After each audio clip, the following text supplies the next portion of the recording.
1, 2, negative 3. So find a unit vector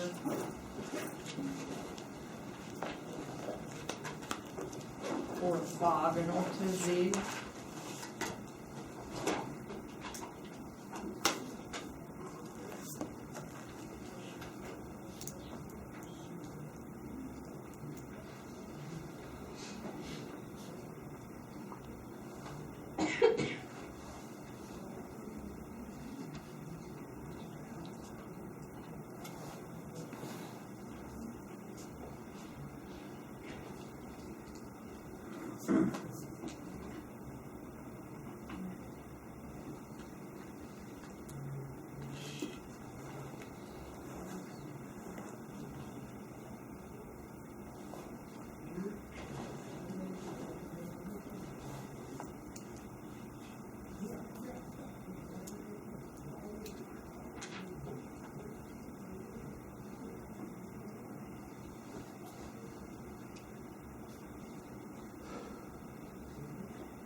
At 2/3 or 2/5? Thirds.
these the kind of questions you guys want?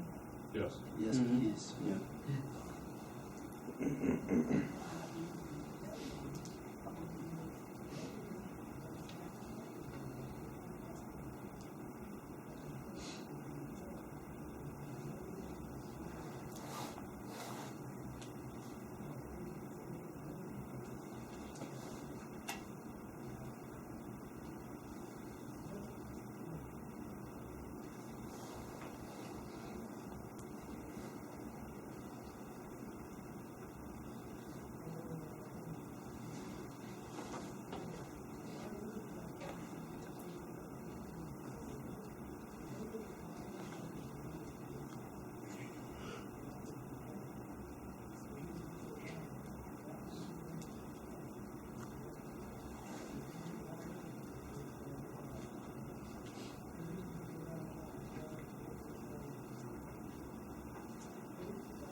Speed it up a little bit. Well, she's writing off to the side.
How long are you guys gonna look at answers now, or? Okay.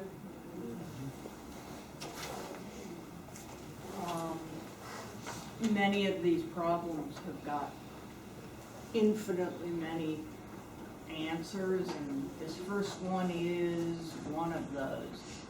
Your vector has got to, when you dot it with V, you've got to get 0 out. And then to make it a unit vector, you have to divide by the vector's magnitude. So I just wrote down 3 of these. Every one of these vectors, if you dot it with the original vector, gives you 0. Every one of these vectors is divided by its magnitude, which makes it length 1. Questions? Problems there?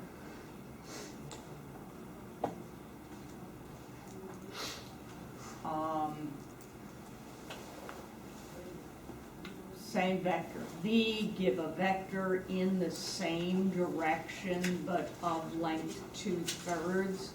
So it's a 2-step process. If I divide by the magnitude of that vector, which is square root of 14, that would make it a unit vector. You multiply by 2/3, that's going to make it length 2/3.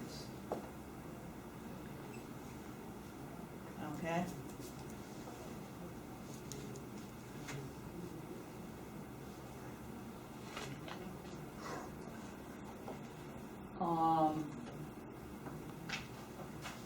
In problem 3, you want a vector that's parallel to that plane. Be very careful. This plane, you can pick out a normal vector. A normal vector to the plane is 5, -4, 3. To be parallel to the plane, though, it's got to be orthogonal to the normal vector.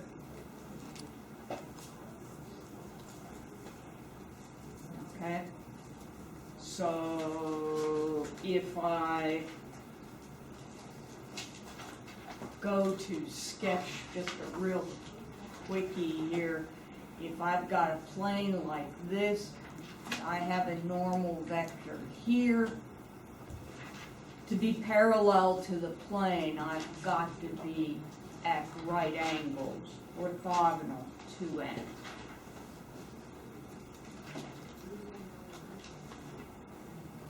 So I just gave samples of vectors that were orthogonal to the normal vector. Questions? What makes them orthogonal? Dot product is 0.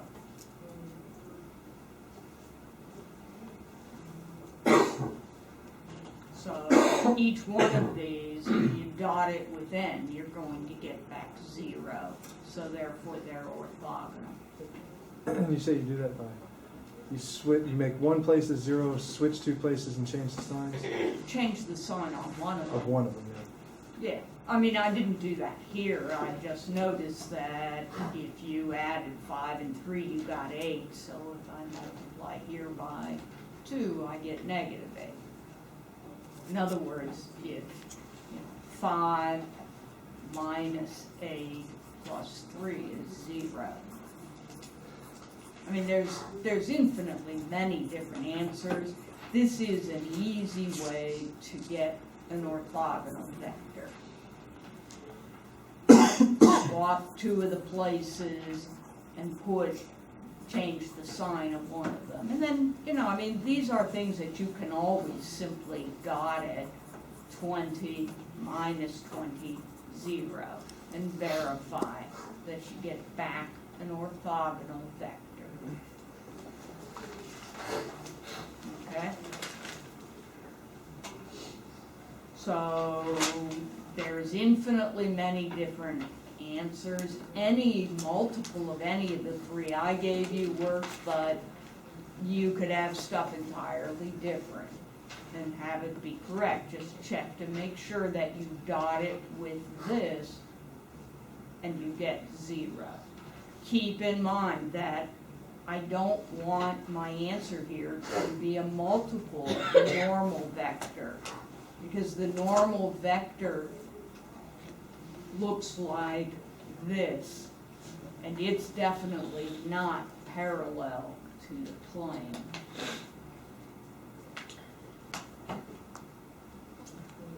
Okay, So as long as your equation for the plane is equal to 0, then your coefficients are always going to equal the normal vector. okay, wait, say it again. So for question 3, it says give a vector parallel to the plane 5x minus 4y plus 3z equals 1. Yeah. So you had taken 5 minus 4 and 3 and plugged them in for the components gives of the you normal vector? Automatically the normal Automatically vector. every time, okay. Yeah, and notice, I mean, had I written 10x Yeah. minus 8y plus 6z equals 2, it's the same equation. My normal vector, 10, negative 8, 6, is a multiple of the normal vector here. You know, it's basically, I mean, when you pull off your coefficients of x, y, and z, they give you a normal vector.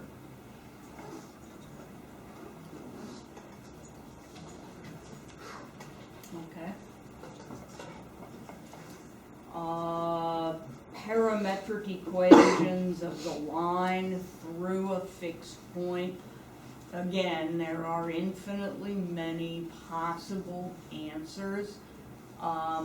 Since we wanted to go through the point 3, negative 2, negative 1, I started my equations off, x equals 3, y equals negative 2, and z equals negative 1. If it's going to be parallel to this line, the direction vector has got to be a multiple of this direction vector. This direction vector is minus 6, 7, 0. So even if you don't have this equation, your direction vector has got to be a, I guess I should have put non-zero multiple, positive or negative, don't care, but it's got to be a multiple of the direction vector of my given line.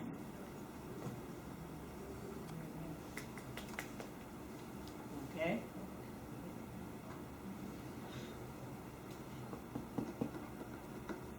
Questions there?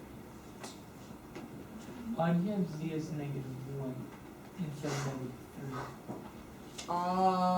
Because I want my line to go through that point. Okay.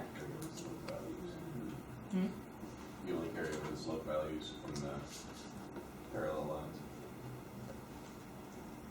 In this type of problem, yes. I'm hesitant to start saying that generally for fear that you will misapply in the wrong place.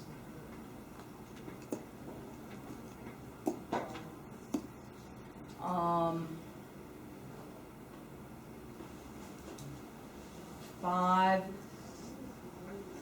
you have 3 points. If you want a vector normal to the plane through those 3 points, those 3 points are going to generate a couple of vectors. So I labeled these points A, B, and C, and I just took A, B, and crossed it with B, C. Or you could have used A, C, or any multiple of any of these. Instead of the minus 3, minus 4, minus 4, you could have used positive 3, 4, 4. But when you take a cross product, you generate a vector that's orthogonal to each of the given vectors. These vectors lie parallel to the plane, so a normal is going to be gotten by crossing them.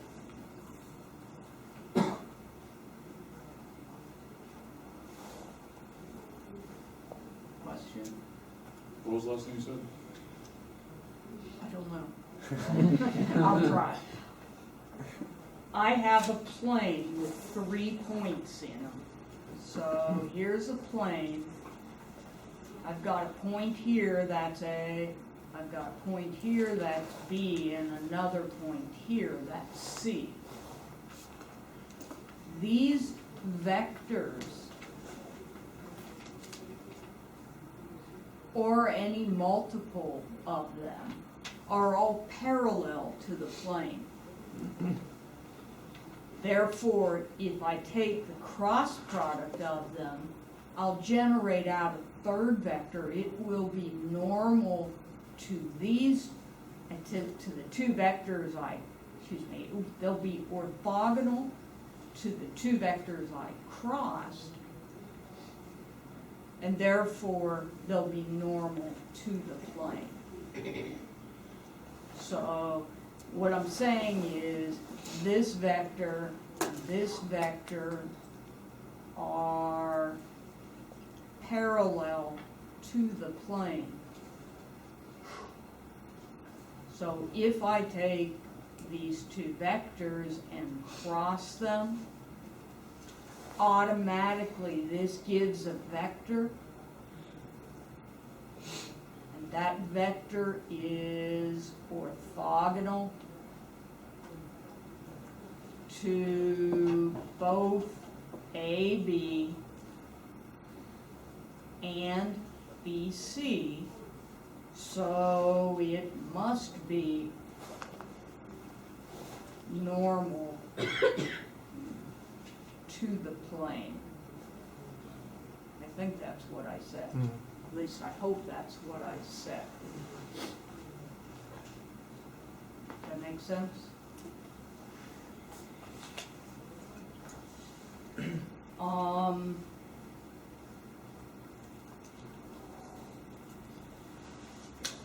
So that's those problems. Let me see.